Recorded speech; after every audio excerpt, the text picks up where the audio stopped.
بسم الله الرحمن الرحيم إن الحمد لله نحمده ونستعينه ونستغفره ونعوذ بالله من شرور أنفسنا ومن سيئات أعمالنا من يهده الله فلا مضل له ومن يضلل فلا هادي له وأشهد أن لا إله إلا الله وحده لا شريك له وأشهد أن محمدا عبده ورسوله أما بعد. Aujourd'hui, Inch'Allah, dans ce cours, nous allons aborder un sujet qui est important dans le mariage, c'est les vices ou les défauts du contrat de mariage, ou les défauts qui vont venir invalider le mariage. Ça s'appelle al-uyub. Al-bab al-uyub fi al-nikah. Et al-uyub fi al-nikah, ça va parler, c'est pas les vices cachés dans le contrat de mariage, mais ça va être les défauts d'une personne, que ce soit l'époux ou l'épouse, ou des deux, qui ont été cachés lors de la muqabala et que l'époux ou l'épouse découvrent par la suite. Et quelle est la situation concernant cela? Et ça, c'est donc ces défauts qui ne sont pas apparents lors de la muqabala. Ils ont été vus que par la suite. Et les savants, ils divisent ces défauts-là en trois catégories. Donc, c'est des défauts qui sont inhérents à la personne. Ce n'est pas des défauts qui sont dans le mariage. C'est des défauts naturels. Donc, si l'un des deux conjoints découvre une anomalie chez l'autre après le mariage, il est en droit de résilier le contrat du mariage à ce titre. Et nous allons voir que les défauts, ils sont de plusieurs types. Il y a des défauts qui vont invalider le mariage, c'est-à-dire que l'époux ou l'épouse auront le choix d'annuler le mariage, c'est-à-dire c'est-à-dire l'épouse, lorsqu'elle va découvrir le défaut chez son mari qui a été caché lors de la muqabala, elle a le droit et même le choix entre rester avec lui ou de casser le contrat du mariage et annuler le mariage. Et il en est de même pour l'époux vis-à-vis de sa femme. Donc, عيب النكاح ثلاثة أنواع أو عيوب النكاح ثلاثة أنواع. C'est-à-dire que le défaut dans le mariage, ils sont de trois sortes. نوع مختص بالرجال كجب وعنة ونوع مختص بالمرأة كسد فرج ورتق, et nous avons expliqué ce que c'est. ونوع مشترك بينهما كجنون وجذام فيفسخ بكل من ذلك. C'est-à-dire que ces trois types de défauts qui sont présents en la personne, donc c'est des défauts dans le corps en fin de compte. Ça peut être des défauts de création, c'est-à-dire que le gars il est né avec une anomalie, ou des défauts عارض, عيب عارض. On dit عيب مثلا طبيعي خلقي أو عيب عارض. C'est une chose qui est arrivée avec le temps. Soit la personne est née avec cela, soit elle est devenue comme ça avec le temps. Et cette personne-là ne l'a pas déclaré. Et ça, c'est des choses qui arrivent. Ne l'a pas déclaré au moment du mariage. Et l'épouse a découvert cela après, et l'époux a découvert cela. Donc, ils sont de trois types. Premier type qui concerne uniquement les hommes. Ici, il dit kajab wa unnatin. C'est-à-dire, par exemple, une personne qui a eu une ablation des testicules, par exemple, c'est une chose qui arrive, et qui ne peut plus avoir d'enfant. Et ça, il ne le dit pas. Et ça peut être une cause de divorce par la suite. Parce que l'épouse, elle veut des enfants. Et ça, min maqasid al-nikah, huwa al-walad. Ça, nous l'avons déjà vu. Le professeur nous a dit, tazawwaju al-wadud al-wadud. Al-walud al-wadud. Celle qui est bien aimante et celle qui va faire beaucoup d'enfants. Car je suis celui qui aura la communauté la plus nombreuse le jour de la résurrection. Donc c'est bien un des buts du mariage, c'est d'avoir beaucoup d'enfants. Contrairement aux autres cultures, à certains pays, aux autres civilisations, que ce soit dans le passé ou même maintenant présent. Vous avez des pays où ils interdisent plus d'un enfant, comme c'était le cas en Chine, par exemple, à cause d'une surpopulation. Et c'était la politique de l'enfant unique. Interdit d'avoir plus d'un enfant. Sous peine de... Maintenant, je ne sais pas si c'est d'actualité ou pas. Je n'ai pas suivi le dossier. Mais c'était interdit d'avoir plus d'un enfant. Sous peine de fortes amendes, de prison, etc. Et même, vous voyez, en Occident, par exemple, en Occident, la plupart des familles, elles ont très peu d'enfants. C'est très, très rare de trouver, par exemple, une famille française ou autre, d'avoir 4, 5, 6 enfants. C'est ultra rarissime. Contrairement aux familles musulmanes, où la famille nombreuse, on va dire, est commune. C'est la règle. Peut-être moins dans les nouvelles générations. Les nouvelles générations maintenant de couples, ils ont tendance à pas faire beaucoup d'enfants. Et ce n'est pas le but du mariage. Le but également, c'est d'avoir des enfants. Et donc certains, par exemple, s'ils ont subi une ablation des testicules qui peut entraîner soit une impuissance, soit le fait qu'ils ne peuvent plus avoir d'enfants. Et ça, la personne, elle ne le dit pas. Elle ne le dit pas. Et la femme, par exemple, elle le découvre que plus tard. Par exemple, elle voit que pendant 2 ans, 3 ans, 4 ans, il n'y a pas d'enfant. Ils vont faire des analyses, des tests. Et ils vont se rendre compte, par exemple, que le mari ne peut pas avoir d'enfant suite à une opération qu'il a subie ou autre, ou une maladie, peu importe. Ben là, elle est en droit de demander le divorce. Tafsakh al-aqd. Et c'est son plein droit, car elle a été trompée dans le contrat du mariage. Et également, al-unna. Al-anin, c'est celui qui est impuissant. Celui qui est impuissant, c'est-à-dire qui ne peut pas avoir de rapport. C'est quelqu'un qui peut avoir aucun rapport avec son épouse. Et nous allons voir quelle est la situation concernant cela. Alors, les savants, ils évoquent 2 possibilités concernant al-anin, celui qui est impuissant, qui ne peut pas avoir d'érection, qui a des problèmes d'érection. Et vous avez des médicaments pour ça. Et donc, soit, généralement, Omar ibn al-Khattab, ça nous allons voir dans le hadith, Omar ibn al-Khattab et même le prophète sallallahu alayhi wa sallam, il a jugé concernant al-anin 1 année.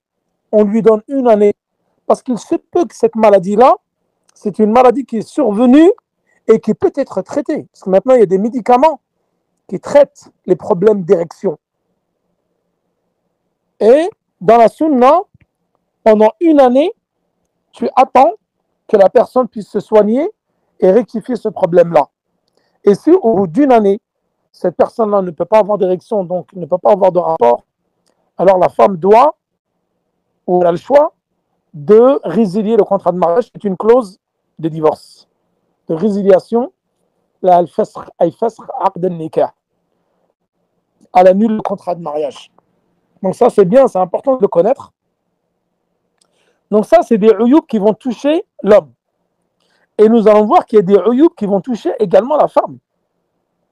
Ici, par exemple, bon, on n'en parle pas dans Minhaj Salikin, mais dans d'autres livres de fiqh, comme Ars al-Muhtasarat, comme Dalil al-Talib, d'autres livres de fiqh Hanbali, de jurisprudence Hanbali, ils en parlent. Par exemple, dans Ars al-Muhtasarat, pardon, il parle de, par exemple, al-aib al-muhtas bil-mar'a, c'est-à-dire un défaut qui concerne uniquement la femme. Al-kasaddi farjin. La femme qui a une constriction, moi je ne connais pas le terme médical exact, je n'ai pas eu le temps de faire des recherches. Elle a excusez-moi du terme, je suis obligé de l'employer. Dans le cours, elle a son sexe, le vagin qui est contracté et il ne peut pas s'ouvrir. Il ne peut pas s'ouvrir. Donc je ne connais pas le terme médical. Si quelqu'un le connaît, il me l'envoie sur Telegram pour qu'il nous puisse nous donner une faïda. Ça s'appelle cette 2 farjin. Donc là, l'homme ne peut pas avoir d'acte, ne peut pas avoir de rapport avec cette femme-là, car le vagin est tout le temps contracté ou comprimé et il ne peut pas avoir d'acte. Donc l'homme, dans cette situation-là, est en droit de demander le divorce. Car l'un des buts de mariage, c'est aussi d'avoir des rapports avec sa femme. S'il ne peut pas en avoir, Donc là, il a le choix de résilier le contrat du mariage. Ils disent Warataqin. Pareil, Rataqin, c'est une maladie qui touche également le sexe de la femme. Une maladie qui touche le sexe de la femme où le mari ne pourra pas avoir des rapports avec elle. Donc, les défauts, soit ils vont se trouver chez l'homme. Donc, vagismine. Le vagin, il est contracté, il ne s'ouvre pas.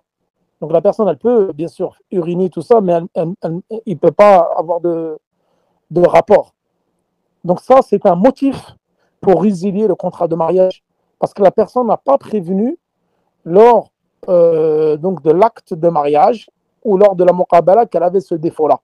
Parce que je pense que la personne, si elle a été avertie auparavant, préalable, elle n'aurait pas épousé cette personne-là.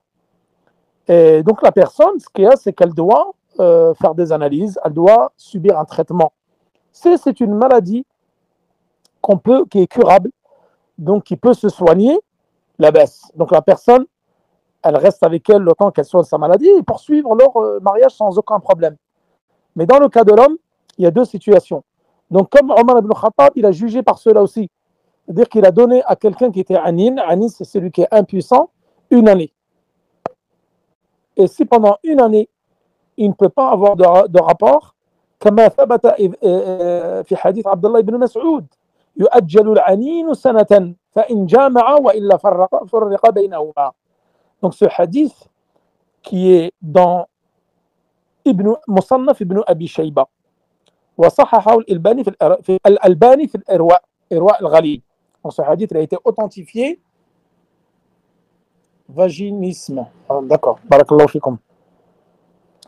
Donc là, on lui donne un an, al-anin, l'impuissant, celui qui a des problèmes d'érection.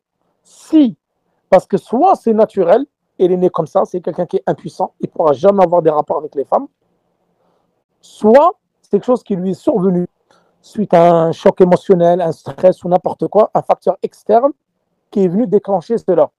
Alors on lui donne un an pour traiter la maladie. Si au bout d'un an, il n'est pas arrivé à avoir des rapports avec sa femme, alors sa femme doit annuler le contrat de mariage et faire al-fasq, donc demander le divorce. Et ça, c'est une cause réelle du divorce. Faire al-fasq. Donc c'est au bout d'un an, elle ne peut pas, ou il ne peut pas avoir de rapport avec elle, donc elle annule le contrat du mariage. Et également, les savants, ils évoquent aussi, par exemple, des fois des maladies communes, des maladies qui sont propres à l'homme et la femme. Donc, lui, il ne l'évoque pas, Cheikh Saadi, dans Minhaj Shalikin, mais il est évoqué, par exemple, ils disent Al-Judham, c'est-à-dire c'est la maladie de la peau, la lèpre, qui peut toucher aussi bien la femme que l'homme. Si la personne elle se rend compte qu'après le mariage, que cette personne-là a des problèmes de peau, la lèpre, par exemple, c'est une chose qui est dégoûtante. Quelqu'un qui a ça, on peut pas. C'est impossible d'avoir des rapports avec une personne comme ça. Donc, elle peut demander l'un et l'autre l'annulation du contrat de mariage. Al-Junoun, également. Al-Junoun, le fait de devenir fou. Si cette personne-là a caché cette maladie, elle était folle. Surtout maintenant, au niveau de la psychiatrie, vous avez beaucoup de maladies.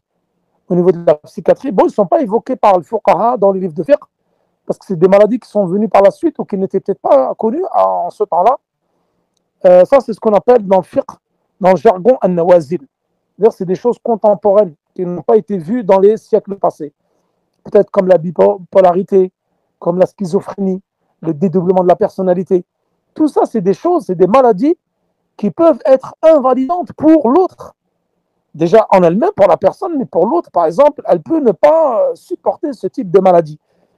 Un jour, il voit blanc, un jour, il voit noir, les troubles de l'humeur, la dépression, etc., le dédoublement de la personnalité, la schizophrénie, tout ça, ça rentre dans le junoun. Donc, c'est un nom commun qui englobe toutes ces maladies-là. La folie, la perte de raison, etc. Que ce soit chez l'homme ou la femme, l'un et l'autre, l'époux ou l'épouse sont en droit et ont le choix d'annuler le contrat de mariage. Certains savants, ils évoquent également, par exemple, al-bawasir, les hémorroïdes. Les hémorroïdes, quelqu'un qui est atteint d'hémorroïdes, mais assez régulièrement. On va dire que c'est une pathologie chronique. Pareil, elle peut demander le festre. La femme peut demander le festre, c'est-à-dire l'annulation du contrat de mariage, si ceci est effectif. Et que ce soit pour l'un ou pour l'autre, c'est-à-dire même si c'est chez la femme ou chez l'homme. Donc, al-junoun ou al-judham, donc une maladie de la peau, comme je l'ai dit, ou al-baras. Pareil, ceux qui ont des problèmes de peau, dépigmentation de la peau, etc. Ça peut être une maladie, un défaut où la personne qui est touchée, son conjoint peut demander l'annulation du contrat de mariage suite à ça parce qu'elle ne l'a pas déclaré pendant le contrat de mariage ou pendant la muqabala.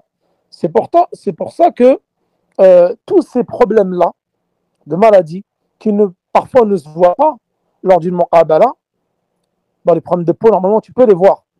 Ça dépend, peut-être qu'elles ne sont pas sur le visage, parce que le jour de la muqabala, tu vas voir que le visage ou les mains, mais peut-être qu'ils sont sur l'avant-bras, sont sur les jambes, le reste du corps, tu ne les vois pas. Et la personne ne le dit pas. Et c'est important, même lors d'une muqabala, de demander si la personne elle est saine, si elle n'a pas de maladie, de pathologie lourde, de maladie chronique, etc. Si elle ment ou elle cache sciemment cela, et le mari s'en aperçoit par la suite, il a le droit de... Ça, c'est une cause de divorce réelle et sérieuse. Et pour la femme, c'est pareil. Si elle constate ça chez le mari, a le droit de demander le divorce. Donc, les savants, dans les livres de fiqh, pour ne pas trop rentrer trop dans le détail, parce que Minhaj Shalikin, c'est quand même assez succinct comme livre de fiqh. Ahsan al-Muhtasarat, il est plus développé. Dalil al-Talib, Zad al-Mustaghnat. Ça, c'est des livres de fiqh où il y a plus de masaïl qui sont évoqués. Je ne vais pas trop vous alourdir le cours avec beaucoup d'exemples, mais j'essaie de donner l'exemple, on va dire, les plus communs. Les plus communs, par exemple, certains, comme dans Dalil al-Talib, par exemple, ils parlent de Bakhr al-Fam, wal-Basour, wal-Nasour. Al-Basour, c'est le singulier de l'Bawasir, c'est-à-dire les hémorroïdes. Al-Nasour, c'est l'inverse. C'est-à-dire c'est mithl al-Basour, sauf qu'il est dehors. L'hémorroïde, c'est à l'intérieur, et là, c'est dehors. Le sang coule en permanence dehors des parties anales. Et il y en a, il dit par exemple, istitlaq al-bawl aw al-ra'it. Quelqu'un qui ne se contient pas. Il a des problèmes d'incontinence. Il s'urine dessus, il se fait pipi dessus, il fait pipi au lit. Ça arrive, il y a des gens qui ont cette maladie-là. Et lui, il ne le dit pas. Et la femme, elle va dormir à côté de lui le matin, elle va se réveiller, elle va trouver tache d'urine. En plus, ça sent mauvais. Et le gars, il ne le dit pas. Et ça, c'est un défaut qui invalide le contrat du mariage, où la femme elle a le choix d'annuler le mariage suite à ça. Parce que souvent, les gens qui font pipi, ils ont des problèmes d'incontinence, c'est des maladies chroniques. Il a ça pendant des années. Et ça peut perturber vraiment la vie de couple. Et il y en a des fois, c'est al-ra'it. C'est le problème plus grave, c'est avec les excréments. Ça, c'est encore plus dégoûtant. Donc, l'urine, on va dire, ça passe. Mais les excréments, ça passe pas du tout. Il y en a certains, par exemple, des fois, ils évoquent les savants, Bakhr al-Fum. Ça, c'est une mauvaise odeur qui est au niveau de la bouche. Et vous avez des gens qui ont des très fortes haleines. Voilà, pour ne pas employer des termes familiers ou autres, qui ont des très très mauvaises haleines, mais vraiment insupportables. Quelqu'un, tu ne peux pas te mettre face à lui quand il me parle. Et ça, c'est une maladie. Et même s'il se brosse les dents, ça vient de son estomac, de son œsophage. Ça, c'est pareil. Ça, c'est une maladie qui fait que, par exemple, le conjoint demande le divorce pour cela. Car ça, c'est un aïb fi nikah. C'est un défaut dans le mariage. Et ceci est évoqué dans Dalil al-Talib. Il n'est pas évoqué dans Minhaj Shalikin, ni dans Ahsan al-Muhtasarat, mais il est évoqué dans Dalil al-Talib. Bakhr al-Fam. Très, très mauvaise odeur au niveau de la bouche. Également, comme je vous ai dit, les problèmes d'incontinence, etc. Donc ça, tous ces défauts-là, et il y a d'autres défauts, par exemple, qui ne sont pas des défauts qui vont venir annuler le mariage. Par exemple, comme le fait d'être aveugle. La personne, elle le voit lorsqu'elle va faire la muqabala. Tu as des personnes qui sont non-voyants. Et ça, avant même de te marier, tu le vois. Donc, tu peux de dire non, je ne veux pas marier quelqu'un, ou quelqu'un qui est muet, ou quelqu'un qui est sourd, etc. Ça, c'est des défauts qui sont visibles, que tu vois lors du contrat de mariage ou lors de la muqabala. Donc, si tu as accepté cela lors de la muqabala, tu ne peux pas par la suite annuler le mariage dû à cette cause-là. C'est une cause qui est visible. Vous voyez, également, ici, un cas qui est évoqué par Cheikh Saadi, si, par exemple, bon, ce n'est pas d'actualité, mais c'était à l'époque lorsqu'une une esclave, était entièrement affranchie. Et c'est le cas de Barira, qui avait été affranchie par Aïcha, alors que son époux était encore esclave. Et Barira, on lui a donné le choix de rester avec son époux ou de le quitter, comme ceci était mentionné dans le long hadith de Barira. Donc, soit après son affranchissement, donc elle a été affranchie par Aïcha, c'est dans le hadith de Aïcha également. Et son affranchissement, suite à cela, on lui donna à Barira le choix de rester avec son époux ou de le quitter. C'est-à-dire le fait d'être affranchi, également, ça te donne la possibilité de quitter ton mari ou ta femme parce que tu n'as plus le même statut social. Lui, il est libre et l'autre, elle est en servitude, en esclavage. Bon, ça, c'est plus d'actualité, mais c'était dans les siècles passés. Pareil, maintenant, concernant ce défaut-là, qui vient invalider le mariage. Quand le contrat de mariage, si il est résilié avant la consommation du mariage. Donc, on entend par la consommation du mariage le rapport, le fait d'avoir un rapport avec ta femme. Si ce contrat-là, tu l'as résilié avant d'avoir un rapport, alors il n'y a pas lieu de payer la dot. Tu ne payes pas de dot parce que tu as découvert un défaut et donc tu fais marche arrière. Tu ne continues pas dans ce contrat-là. Mais quand il est résilié après la consommation du mariage, la dot devient obligatoire. Donc ici, la dot, elle est liée à la consommation du mariage. Avant d'avoir consommé, tu ne donnes pas la dot à cause du défaut. Mais après avoir consommé le mariage, tu te rends compte du défaut après, alors il convient de ne pas demander la dot et de la donner. Mais par contre, tu es en droit de réclamer la dot auprès de la personne qui t'a trompé. Par exemple, son tuteur, qui t'a présenté sa fille, qu'elle n'avait aucun problème, etc. Ou qu'elle n'avait pas de problème, et tu t'es aperçu par la suite qu'en fin de compte, elle avait une réelle maladie, un réel défaut, que pour toi, tu ne pouvais pas poursuivre l'aventure avec elle. Donc là, tu es en droit de te faire rembourser l'époux par la personne qui l'a trompé. Donc souvent, ça va être son tuteur. Voilà concernant ce cours. Donc j'ai essayé de faire pas trop long. Et demain, Inch'Allah, nous allons parler d'un sujet qui est très important, c'est le mahar. Ou as-sadaq. On appelle ça Kitab as-sadaq, le chapitre du mariage. Donc, chapitre de la dot, pardon. Sadaq, c'est le mahar. Soit on l'appelle as-sadaq, soit on l'appelle al-mahar, la dot.